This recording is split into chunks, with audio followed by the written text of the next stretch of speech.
Hello बच्चों, आर्य कन्या inter college maths group.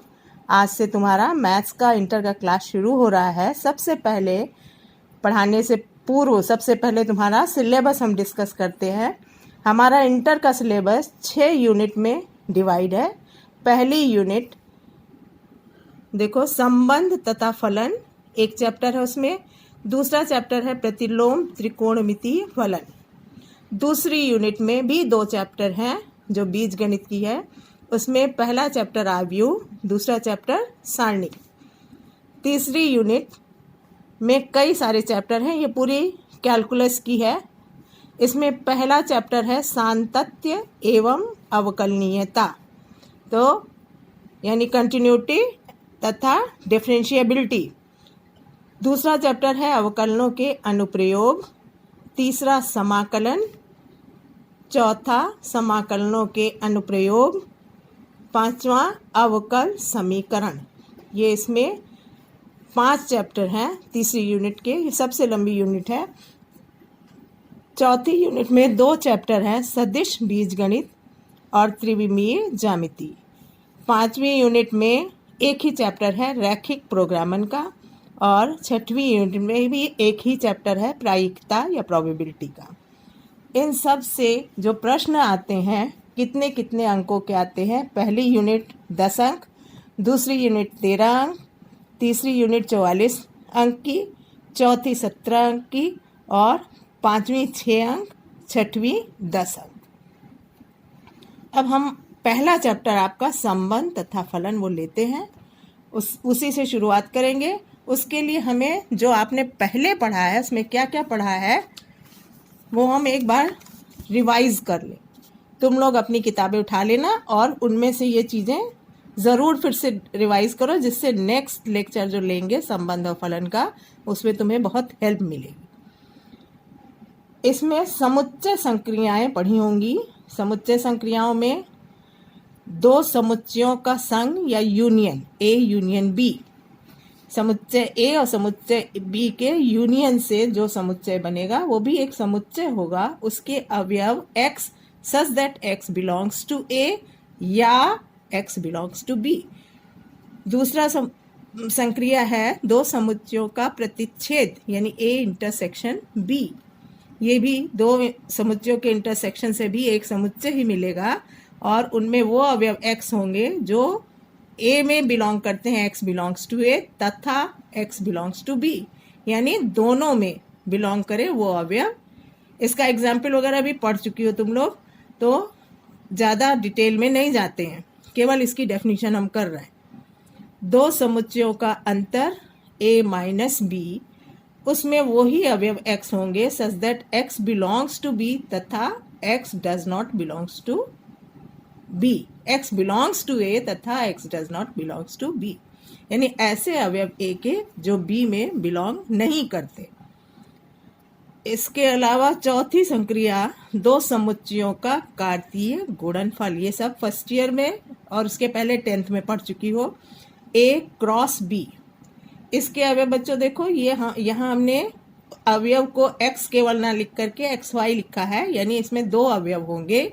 Ordered pair के रूप में इसके अवयव होंगे such that x belongs to a तथा y बिलोंग्स टू b, यानी पहला अवयव x a में बिलोंग करता है और दूसरा अवयव इसका दूसरा कोऑर्डिनेट b का होगा। समुच्चय b का अवयव इसका दूसरा कोऑर्डिनेट होगा, समुच्चय a का अवयव इसका पहला कोऑर्डिनेट होगा। और इन संक्रियाओं की बहुत सारी प्रॉपर्टीज तुम लोग पढ़ चुके हो।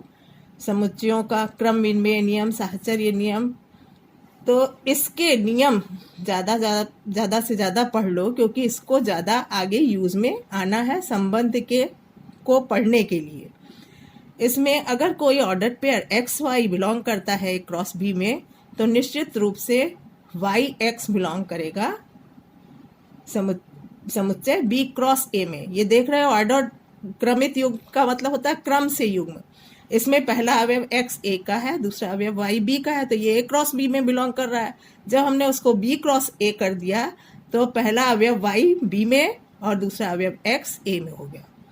और हमेशा कोई a क्रॉस b कभी भी b क्रॉस a के इक्वल नहीं होता। ये क्रम विनिमय का नियम कहा जाता है, ये तुम लोग पीछे पढ़ चुकी हो।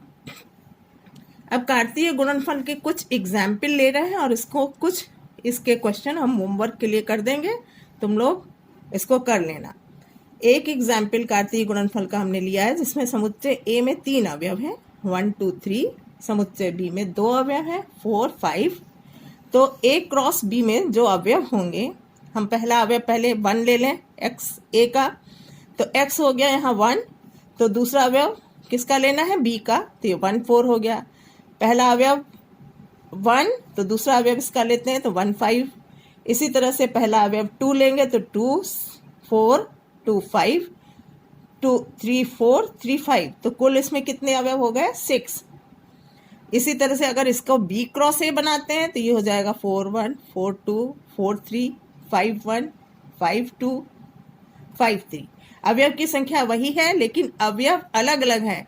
यहाँ 1 4 अवयव है तो यहाँ 4 1 है, यानी 1 4 और 4 1 एक ही अवयव नहीं है, अलग अलग अवयव है। तो b क्रॉस a में बिलोंग करता है 4 1, तो a क्रॉस b में बिलोंग कर रहा है 1 4। अब हम एक एग्जाम्पल के लिए एक क्वेश्चन दे रहे हैं जिसको तुम लोग डिटेल में कई सारे क्रॉस प्रोडक्ट निकालोगे। अब इसमें एक चीज और भी देखी होगी बच्चों, तुम लोगों ने पढ़ी होगी कि अगर a में अवयवों की संख्या, जो हम एग्जाम्पल ले रहे हैं उसमें a में अवयव कितने हैं, 3, और b में अवयव कितने हैं, 2। तो हमने a क्रॉस b जो निकाला उसमें कितने अवयव दिखाई दे रहे हैं, 1 2 3 4 5 6, यानी दोनों का गुणनफल। a क्रॉस b के अवयव कितने हो गए, 6। अब होमवर्क तुम्हारा ये है बच्चों, 3 समुच्चय हम दे रहे हैं। समुच्चय ए के अवयव लिखो, 1 5, बी में 2 6, सी में 3।